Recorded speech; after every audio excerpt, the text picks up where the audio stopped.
ಅಯ್ಯೋ ದೇವ್ರೆ, ದಿನ ಅದು ಹೇಗೆ ಇವಳಿಂದ ಪೂಜೆ ಮಾಡಿಸ್ಕೋತೀಯ? ಅವಳು ಮುಖ ನೋಡ್ತಾ ಅದು ಹೇಗೆ ದಿನಾನ ಸಹಿಸ್ಕೋತೀಯ? ನಮ್ಮನ್ನಷ್ಟೇ ಅಲ್ಲ, ಅವಳು ನಿನ್ನನ್ನು ಬಿಟ್ಟಿಲ್ಲ ಅಲ್ವಾ? ದೇವರಿಗೆ ಟಾರ್ಚರು. ಅಪ್ಪಪ್ಪ,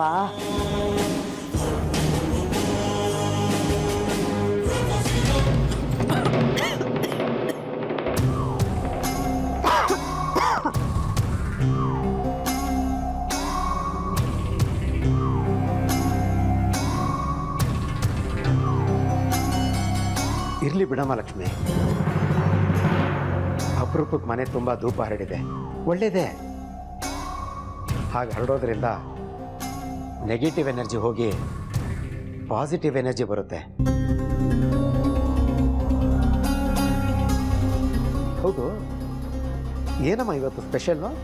ಈ ಪೂಜೆ ಆದಿತ್ಯ ಐಶ್ವರ್ಯಗೋಸ್ಕರ ಮಾವ. ಇನ್ಮೇಲಾದರೂ ಯಾವುದೇ ಅಡೆತಡೆ ಇಲ್ಲದೆ ನಿರ್ವಿಘ್ನವಾಗಿ ಅವ್ರ ಮದುವೆ ನಡೀಲಿ ಅಂತ ಪೂಜೆ ಮಾಡ್ತಿದ್ದೀನಿ. ತುಂಬ ಸಂತೋಷನಮ್ಮ. ನೀನು ಪೂಜೆಗೆ ಪ್ರತಿಫಲ ಸಿಕ್ಕೇ ಸಿಗುತ್ತೆ, ಎಲ್ಲ ಒಳ್ಳೇದಾಗುತ್ತೆ.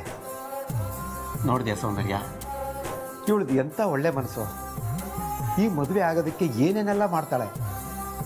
ರೀ, ಆದಿ ಐಶು ಮದುವೆಗೆ ಇವಳು ಮಾಡೋ ಪೂಜೆ ಪುನಸ್ಕಾರ, ಧೂಪ, ದೀಪ ಇದೆಲ್ಲ ಯಾವುದ್ರ ಅವಶ್ಯಕತೆನೂ ಇಲ್ಲ. ಯಾಕೆಂದ್ರೆ ನನ್ನ ಮಗನ ಮದುವೆ ನನ್ನ ಒಪ್ಪಿಗೆ ಇದ್ರೆ ಮಾತ್ರ ಆಗತ್ತೆ, ಆಗಲೇಬೇಕು.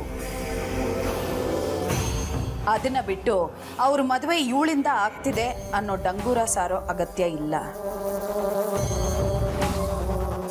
ಅದ್ರ ಬದಲು ಅದೇ ನಿಷ್ಠೆ ಶ್ರದ್ಧೆಯಿಂದ ದೇವ್ರ ಹತ್ರ, ದೇವ್ರೆ ನನಗೆ ಸ್ವಲ್ಪ ಬಿಳಿ ಬಣ್ಣ ಕೊಡಪ್ಪ ಅಂತ ಕೇಳ್ಕೊಳ್ಳೋದಕ್ಕೆ ಹೇಳಿ. ದೇವ್ರ ಮನಸ್ಸು ಕರಗಿ ದೊಡ್ಡ ಮನಸ್ಸು ಮಾಡಿ ಕಣ್ ತೆರೆದು ವರ ಕೊಟ್ರೆ ಕೊನೆ ಪಕ್ಷ ನನ್ನ ಮಾನನಾದ್ರೂ ಉಳಿಯತ್ತೆ.